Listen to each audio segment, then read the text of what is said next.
여러분, 평생을 약속했던 배우자의 외도만으로도 억장이 무너지는데 그 배우자가 세상을 떠나면서 상상조차 못한 청구서와 불공평한 재산 분배를 남겼다면 어떨 것 같으신가요? 자, 오늘 우리가 파헤쳐볼 이야기는 바로 불륜, 수십억 원이라는 어마어마한 돈, 그리고 대법원의 아주 차갑고 냉철한 논리가 뒤엉긴 충격적인 실화입니다. 도대체 법은 누구의 편에 섰을지, 지금부터 그 내막을 샅샅이 들여다보겠습니다. 일단 이 기가 막힌 상황, 숫자부터 한번 볼까요? 고소득 전문이었던 남편이 사망한 뒤 남겨진 재산의 극명한 대비입니다. 세상에, 내연녀는 무려 12억 8천만 원의 사망보험금에다가 9억 8천만 원 상당의 병원 지분까지 챙기면서 말 그대로 하루아침에 수십억 원대 벼락부자가 됐습니다. 반면에 합법적인 유일한 상속인인 본처에게 남겨진 건 뭘까요? 고작 2억 3천만 원의 자산, 그리고 그걸 훌쩍 뛰어넘는 5억 7천만 원이라는 빚더미뿐이었습니다. 아니, 아내는 빚더미에 안고 내연녀는 억만장자가 되는 이 황당한 상황. 대체 어떻게 된 일일까요? 이 말도 안 되는 정의의 불균형이 어떻게 만들어진 건지 시간 순서대로 한번 짚어보죠. 2011년에 남편이 다른 여성과 동거를 시작합니다. 그러더니 이듬해 본처한테 적반하장으로 이혼을 요구하죠. 하지만 법원은 바람피운 남편이 이혼 청구를 당연히 기각합니다. 진짜 문제는 여기서부터 터집니다. 이혼 소송에서 진 남편이 본인이 매달 수천만 원씩 붓고 있던 생명보험들의 수익자를 줄줄이 내연녀 이름으로 바꿔버린 겁니다. 그리고 2017년 남편은 돌연 스스로 생을 마감해버리죠. 남편은 떠나고 빚만 덩그러니 떠안게 된 아내. 당연히 가만히 있을 수 없겠죠? 아내는 여기서 유류분이라는 아주 강력한 법적 카드를 꺼내듭니다. 쉽게 말해서 유류분은 가족이 상속에서 완전히 쫓겨나는 걸 막기 위해 법이 보장하는 상속재산의 최소한의 몫입니다. 남편이 자기 전 재산을 싹 다 다른 사람한테 줬더라도 남은 가족은 이 제도를 통해 내 권리를 내놓으라고 주장할 수 있는 거죠. 자, 이렇게 아내는 잃어버린 몫을 찾기 위해 내연녀를 상대로 거대한 법적 전쟁을 선포합니다. 하지만 말이죠, 현실의 법정은 호락호락하지 않았습니다. 아내가 이기기 위해서는 대법원이 쳐놓은 아주 뚜렷하고 높은 세 개의 법적 장애물을 넘어야만 했거든요. 그 차갑고 깐깐한 법의 세계로 들어가 보시죠. 첫 번째 허들은 아주 까다로운 질문에서 출발합니다. 과연 생명보험 수익자를 내연녀로 바꾼 행위를 남편이 자기 재산을 중요한 것으로 볼 수 있느냐, 이겁니다. 사실 사망보험금은 사람이 죽고 나서야 나오는 돈이니까 생전에 재산을 넘겨준 건 아니라고 생각할 수도 있잖아요. 그런데 여기서 진짜 흥미로운 점은 대법원이 이 첫 번째 쟁점에선 아내의 손을 딱 들어줬다는 겁니다. 대법원이 보기엔 형식이 어찌됐든 남편이 매달 2천만 원씩 도합 9억 6천만 원이 나는 그 어마어마한 보험료가 실질적으로는 내연녀 배를 불려준 거나 다름없다는 거죠. 그러니까 보험료를 내고 수익자를 바꾼 건 사실상 부를 넘겨준 명백한 징여가 맞다고 인정한 겁니다. 자, 그럼 한시름 났느냐?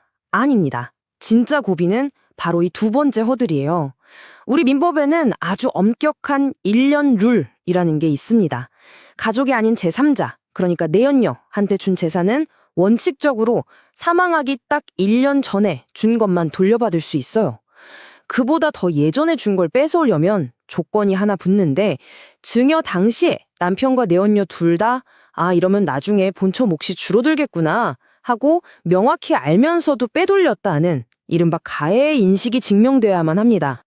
여기서 대법원의 그 얼음장 같은 논리가 여실히 드러납니다. 사실 항소심은 아내 편을 들었었거든요. 근데 대법원은 생각이 완전 달랐어요. 자, 생각해보세요. 당시 남편은 40대 중반의 한창 나이에 한 달에 무려 3,750만 원을 버는 아주 잘 나가는 의사였습니다. 이렇게 젊고 돈도 잘 버는 사람이 내가 곧 죽을 거고 내 재산은 더 안 늘어날 테니 결국 본처 상속분을 갉아먹겠구나 라고 미리 내다봤을 리가 없다는 게 법원의 판단이었습니다. 그냥 이혼 소송 중이니까 당장 재산 뺏기기 싫어서 돈을 숨긴 거지 훗날에 상속까지 계산해서 아내를 해칠 의도였다고 보긴 어렵다는 거죠.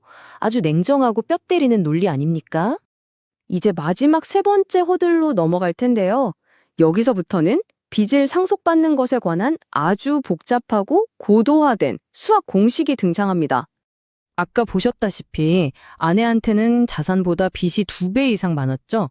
그러니까 아내는 너무나 당연하게도 내 생돈 날아가는 걸 막기 위해 한정승인이라는 스마트한 법적 방어막을 칩니다. 내가 물려받은 2억 3천만 원, 딱 그 한도 내에서만 빚을 갚겠다고 선언한 겁니다. 초과하는 빚은 내 개인 재산으로 갚지 않겠다. 아주 안전하게 선을 그은 거죠. 아내 입장에서는 무조건 해야 하는 완벽한 방어책이었습니다. 그런데 말이죠. 나를 지키려고 쳤던 이 방어막이 내연녀의 막대한 재산을 뺏어오는 유류분 계산에서는 과연 어떤 나비 효과를 불러왔을까요? 원래 일반적인 유류분 계산법을 보면요.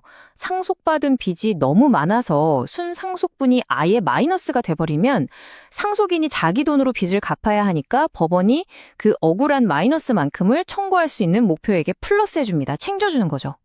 하지만 한정 승인을 해버리면 이 방정식이 180도 뒤집힙니다. 아내는 방어막을 쳤기 때문에 어차피 그 넘치는 빚을 자기 돈으로 안 갚아도 되는 상태가 된 거거든요. 그래서 대법원은 아주 단호하게 이 계산의 최종값을 딱 0으로 때려버립니다. 아내가 한정 승인 덕분에 빚을 갚을 의무에서 쏙 빠져나왔으니까 순상속분을 마이너스로 쳐줄 게 아니라 그냥 0원으로 계산해야 맞다는 겁니다. 만약 갚지도 않을 빚을 손해본 것처럼 얹어주면 아내가 실질적인 피해도 없이 이중으로 행지를 하게 된다는 그 철저한 수학적 계산이 작동한 겁니다.